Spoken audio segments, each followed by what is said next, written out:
Colour बता दो ना किस कलर आदिशक्ति फिल्म्स। किस कलर की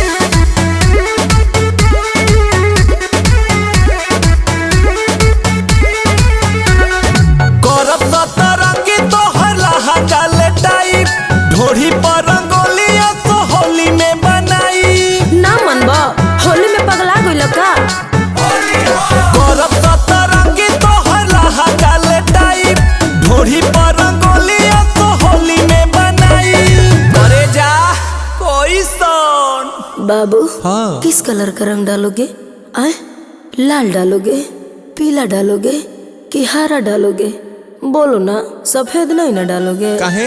दर्द करे लगे मोर कमरिया पतरा का डोली हो जनी रंगावा उजरा का डोली हो जनी रंगावा उजरा का।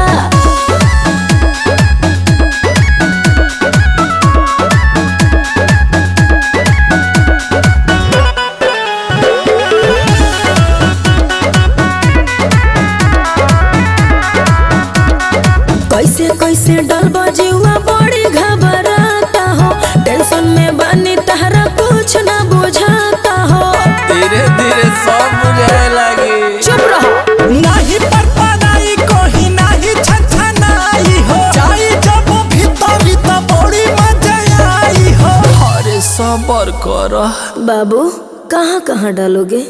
ऊपर डालोगे कि नीचे डालोगे?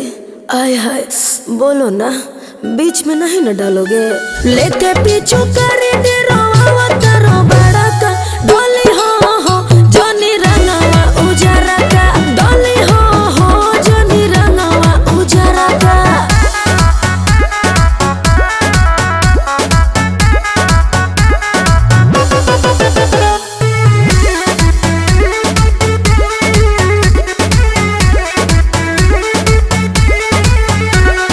लसो लसो पके छोड़बो मोर सालावा रवा हो छोटी कैसे डलबो जादी वाइट कलरवा हो अरे ना छोड़ी तो नया किन दे अच्छा लोट पे चुकोरिया के हाथ के हुछुआता हो अपने ते ठोपे ठोपे रंगे को चुआता हो अरे मुदा ए बेस बाबू कितना बार डालोगे? एक बार डालोगे? दो बार डालोगे? बोलो ना, इससे ज्यादा नहीं ना डालोगे? आनंद बरजेस हो लगा के छोड़ो हाला का डोली हो जनी रंगावा उजरा का डोली हो जनी रंगावा उजरा का। दर्द करे